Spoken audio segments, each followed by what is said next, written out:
So in this video, we are going to discuss about the reciprocity theorem. So according to reciprocity theorem, in a linear bilateral network, the ratio of response to the excitation is constant even though the source is interchanged from the input terminal to the output terminal.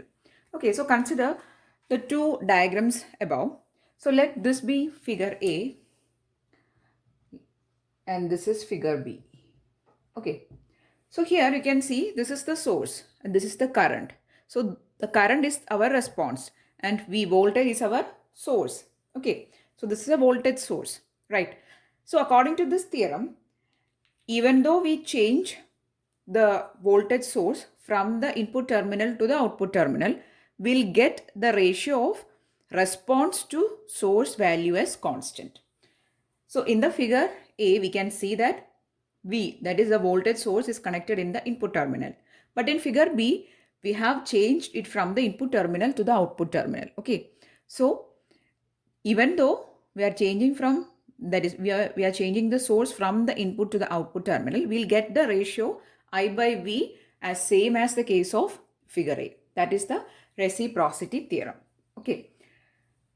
So this theorem is actually dealing with the interchanging of sources. That is, even though we change the position of these sources from the input to the output terminal, we'll get a constant value for the response to excitation. Okay, so this is the response and V is the excitation, or that is our source, right? So its value, or the value for this ratio, will be constant. Next, we are going to see a example, and for that circuit we'll be verifying the reciprocity theorem. Okay, so the example that we are going to do is this. So we are going to verify reciprocity theorem for this circuit. Okay, here you can see that there is a voltage source of 20 volt and there is also a current marked I. So first we'll see that what will be the value of current I when the connection is like this. Then for the next case, that is, we need to interchange the source, right? So for that, for the next diagram, we'll interchange the source from here to the output side or to this branch, and then we'll again find the value of current in this branch. And if the value of current we are getting is same, then the reciprocity theorem is proved. Okay. So first we are going to find the value of current when the circuit diagram is like this, or when the source is in the input side. Okay. So here you can see there is only two resistors and that will be coming as parallel, right? So we can redraw this diagram like this. There is a 20 volt source. There is a 3 ohm resistance, and then there is a resistance here that will be 4 parallel 4. Why the 4 parallel 4 is coming? Because this 4 will be in parallel with this 4. So there is only a current marked in this branch. There is no other source or anything. So these two resistors, that is this resistor and this resistor, will be actually in a parallel connection. Okay. So you can redraw in this way and this will be your circuit. And so we need to find the value of I1 here. So I1 is nothing but the total current in the circuit. Okay. So I1 will be I1 equal to total voltage V by total resistance R, right? So V by R is 20 by 3 plus 2, right? That you will get as 20 by 5, which is equal to 4 ampere. Now, if you see this 4 ampere, this is the total current in this circuit. Okay, I'll explain it here. See, this is the total current generated from the source, and the 4 ampere current is coming in this path, and it will get, when it is coming to this branching point, okay, the 4 ampere current will get divided in between these two branches. Okay, and since both the resistance values are equal, it will get equally divided in between the two resistors. So what is the value of I here? I will be 2 amperes and 2 amperes here. So 2 ampere will flow through this branch and 2 ampere will flow through this branch. So that is the case. Okay, I'll explain it once again. See, the value of I1 that we have found is nothing but the total current in this circuit. Okay, the total current that is generated from the source. Okay, So a 4 ampere current is actually getting generated from the source, and in this branching point, what will happen? It will get divided in between these two 4 ohm branches. Okay, and I'll use a different color.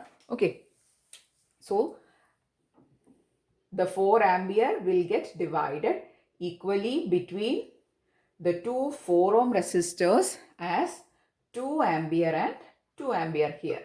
So what we need to find here is we need to find the value of I, right? And the I value will be equal to 2 ampere. See, 2 ampere is coming this way, right? So it is 2 amperes. Okay, so this is our first configuration. That is, in reciprocity theorem, we have, in order to prove reciprocity theorem, we have to first find the ratio of the excitation to source for the initial case when the source is at the input side. Then we have to replace, or we have to change the position of source from input terminal to the output terminal, and then we have to again take the ratio of I2, that is excitation to source value. And if you are getting the same constant value for both the cases, then it is proved. Okay, so this is our first configuration, that is when our source is at the input side. Next, we are going to redraw this diagram by placing the voltage source to the output terminal. Okay, so here we are considering that this is our output terminal, and we are going to replace the source from this terminal to here. Okay, so I'm going to draw the circuit diagram again, and we'll get like this. So this branch now doesn't have any source. There is a 3 ohm. Here there is a 4 ohm, and the 4 ohm here is exactly the same, and the voltage source comes here. Okay, so this will be your new diagram, and here this is your 4 ohm, this is again 4 ohm, this is 3 ohm, and this is 20 volt.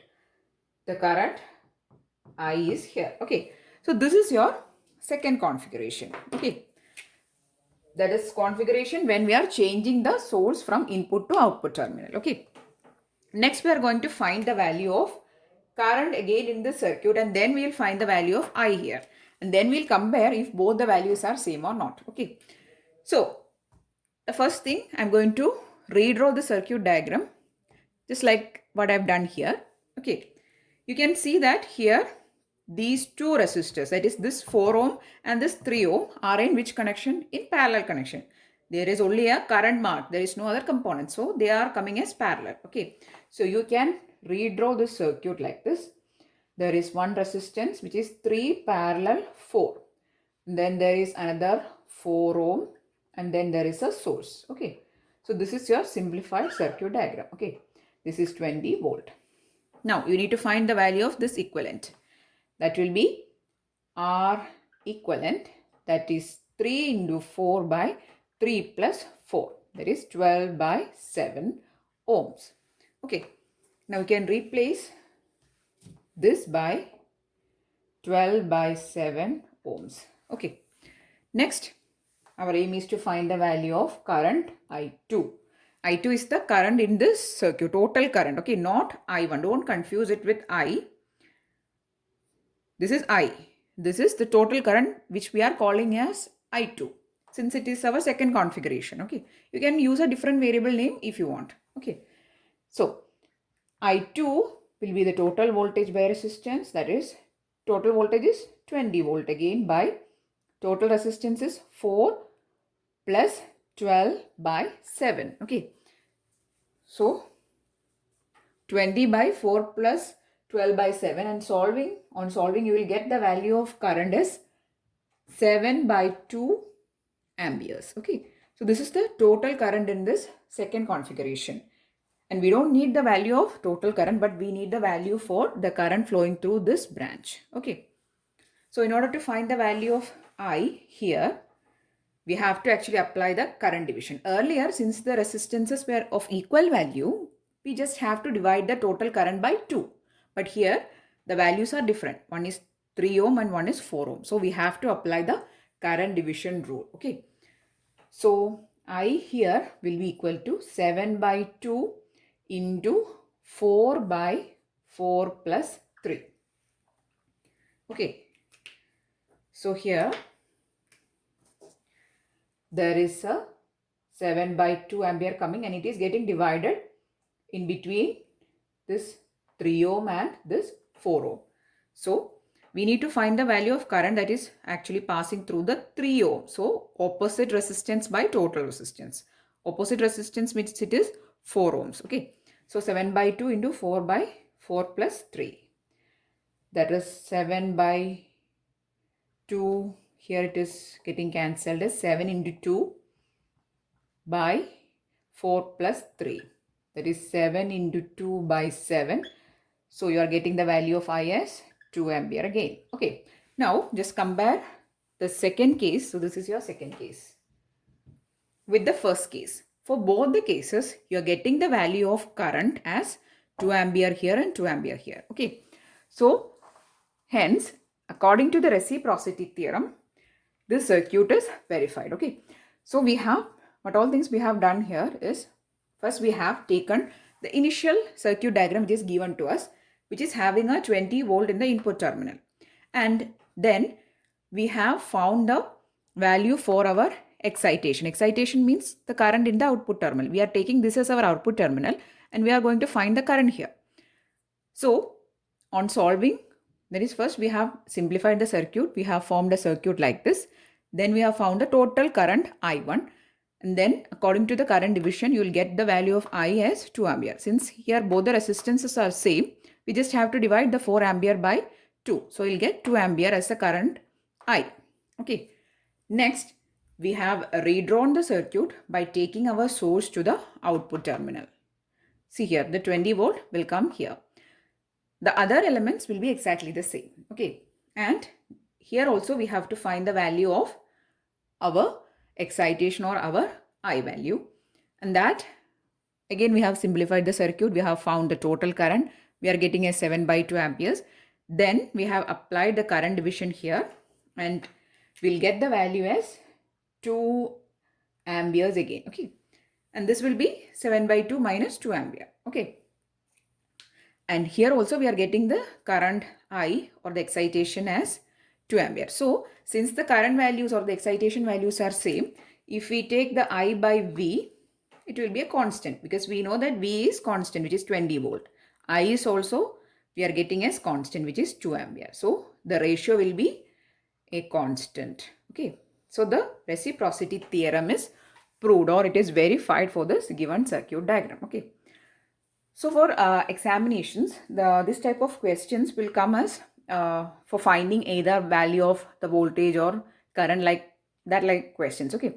You don't need to verify or anything. You need to find the value of voltage or current. So that is all about the reciprocity theorem. We have seen the basics. We have seen the theory, and also we have verified a circuit, and we have discussed how to do the reciprocity theorem. Okay. So that's all for this video. I'm really hoping that you understood the concept of reciprocity theorem. If you found it useful, please do give it a thumbs up.